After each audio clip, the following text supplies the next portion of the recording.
लोकसभा चुनाव को लेकर लगातार आप देख रहे हैं हर कैंडिडेट अपनी तरफ से पूरी कोशिश कर रहा है कि वो जनता के बीच में जाए और जनता के बीच में जाके अपनी बात रखे और ये बता सके क्या बेहतर है क्या नहीं। हमारे साथ गिरीश वर्मा जी है जो विधानसभा प्रभारी हैं और बीजेपी से हैं, और आप देख सकते हैं मेरे पीछे सारे के सारे बीजेपी कार्यकर्ता हैं और जो 19 तारीख में जिस तरह से इलेक्शन है उसको लेके सारी तैयारी चल रही है। मगर अब सवाल भी हैं कुछ जो जिस तरह से बीजेपी को लेके बात चल रही है, 400 पार वाली बात आप लोग कर रहे हैं, तो अगर देखा जाए इंडिया गठबंधन भी है, इंडिया गठबंधन में हर जगह कुछ पार्टियाँ जो हैं मजबूत नज़र आ रही हैं, उसको लेके क्या कहना चाहिए? इंडिया गठबंधन केवल कागजों में है, ये सब भ्रष्टाचारी एक जगह इकट्ठे हो गए हैं। इनको डर है कि मोदी जैसा देशभक्त प्रधानमंत्री बनेगा तो इनकी दाल रोटी नहीं चलेगी, जो पहले भ्रष्टाचार करते आए हैं वो नहीं हो पाएगा। इसलिए सब अलग अलग विचारधारा के व्यक्ति जो हैं एक मंच पर इकट्ठे हो रहे हैं। आज तक ये अपना कोई नेता नहीं चुन पाए कि हमारा नेता कौन होगा। इनसे पूछो प्रधानमंत्री के दावेदार आपका कौन है, तो सब पार्टियों के अलग अलग दावेदार हैं। जिस पार्टी का एक सांसद भी नहीं है वो भी प्रधानमंत्री पद का दावेदार है। जिस पार्टी के 2 सांसद उत्तर प्रदेश में है वो भी प्रधानमंत्री का दावेदार है। तो इनमें कोई किसी प्रकार का मामला नहीं है। इनका रायता बिखर गया है और बच्चा कुचा रायता जो है 4 तारीख को पूरा बिखर जाएगा। इसमें कोई दम किसी प्रकार का नहीं है।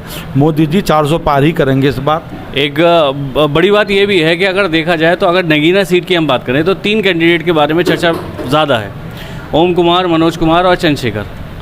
अब अगर जैसे चंद्रशेखर की बात करें, इंडिया गठबंधन से जो है मनोज कुमार जो हैं उनके बारे में चर्चा कम चल रही है। वहीं अगर बात करें तो चंद्रशेखर और ओम कुमार की चर्चा चल रही है कि 2 में मुकाबला है। आपके हिसाब से क्या मुकाबला?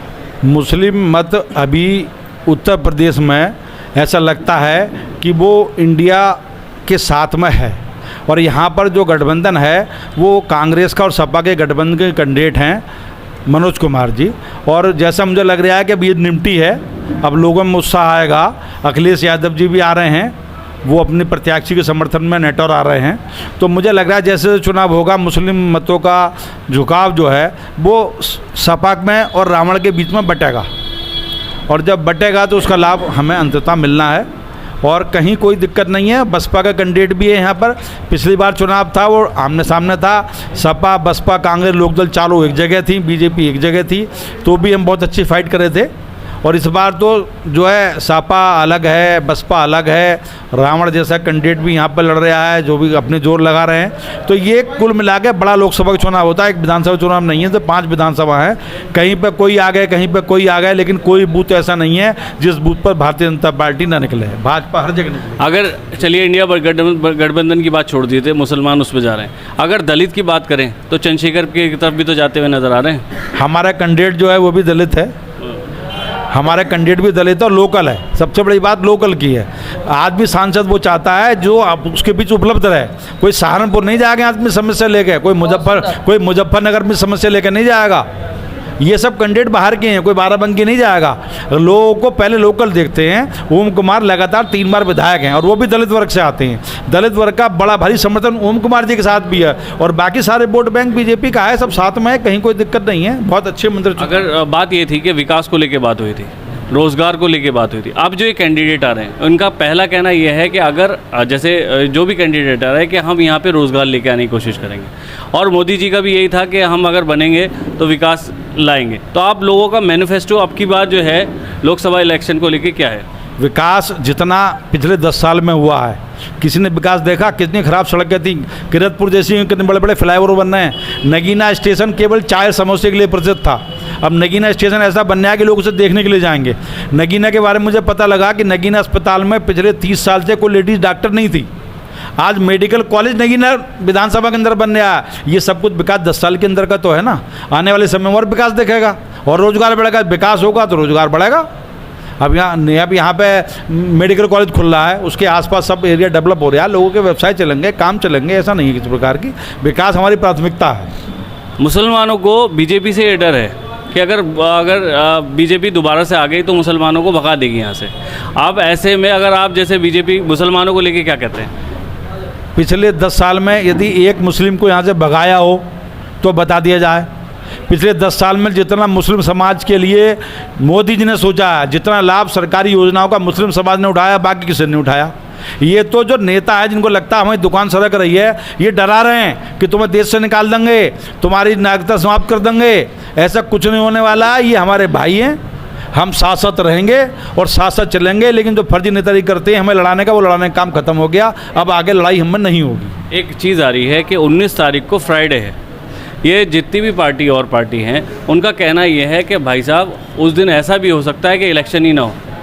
ये फ्राइडे वाला दिन है, इलेक्शन भी है, तो ऐसा कहीं हो सकता है कि दंगा हो जाए और इलेक्शन कैंसिल हो जाए।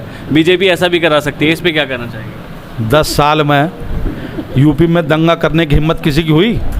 बड़ी बड़ी बातें थी यहाँ पे कि राम मंदिर बनेगा तो खून की नदियाँ बह जाएंगी। कहीं कोई एक भी कुछ हुआ किसी प्रकार का? धारा 370 उड़ गई, कुछ हुआ किसी प्रकार का? दंगा योगी के राज में दंगा सपने में सोचना मुश्किल काम है, चुनाव के दौरान दंगा। नहीं, उनका कहना यह है कि ये बीजेपी चाह रही है एक वन नेशन वन इलेक्शन वाला जो मामला है वही करना चाह रही है। इलेक्शन कैंसिल करा देंगे ये, और इस पे ये है कि जिस दंगा होगा, दंगा होने के बाद इलेक्शन कैंसिल होगा और उसके बाद बीजेपी जो है ना इस चीज़ को लेकर आएगी कि भाई हम ठीक है, हम अब इलेक्शन करा ही नहीं रहे, हम जो है ना बस एक ही कानून, सभी का इलेक्शन एक साथ होगा। कहाँ से सवाल दिमाग में आ रहे हैं? कौन समझाने वाला है इस प्रकार की बात को? 7 चरण में चुनाव है, ये 7 चरण में चुनाव है। हाँ। और 7 दिन शुक्रवार का चुनाव नहीं है। एक बार चुनाव की घोषणा हो गई तो चुनाव एक ही सत्र पर रुक सकता है केवल, अगर किसी कैंडिडेट बीच में मर जाता है तो। ये मनोज कुमार का पब्लिक के बीच में बयान है। मनोज कुमार के बारे में कहना ज़्यादा ठीक इसलिए नहीं है, वो न्यायाधीश से जल्दी पद मुक्त अभी हुए हैं। वो ये सोच के आए थे मैं जातीय सांसद बन जाऊंगा, तो उनके दिमाग में थोड़ी बहुत सकता गर्मी आ गई हो। इतनी समझदार आदमी नहीं है। संवैधानिक बात है ये संभव ही नहीं है कि चुनाव की घोषणा होगी, चुनाव ना होगा। लोग कह रहे हैं कि इस बार अगर मोदी प्रधानमंत्री बन गया तो आगे जीवन में कभी चुनाव नहीं होंगे। ये नई बात निकल के आ गई साहब कि जुम्मा को चुनाव है इसलिए झगड़ा हो जाएगा। जुम्मे को कितने काम हो गए, अलविदा जुम्मा ना हुई अभी कल नमाज ना पड़ी गई, कहीं झगड़ा हो गया। झगड़ा कौन करेगा? हिंदू के बस की झगड़ा करना है नहीं। किरतपुर में 20% है और 80% जो मुस्लिम है झगड़ा करेंगे नहीं, तो झगड़ा कौन करेगा भाई? झगड़ा कहाँ से हो जाएगा? यहाँ पे झगड़ा होगा ही नहीं, चुनाव होगा, ईमानदारी से चुनाव होगा। ना हम बेईमानी कर सकते ना वो बेईमानी कर सकते, ईमानदारी चुनाव होगा और जो जीतेगा वो बिल्कुल ईमानदारी से जीतेगा। आप इस बात से बिल्कुल बेफिक्र। आपका लग रहा है कि 400 पार 400 पार आपकी बार 400 पार और आपकी बार 400 पार और नगीना के साथ 400 पार, नगीना के साथ 400 पार।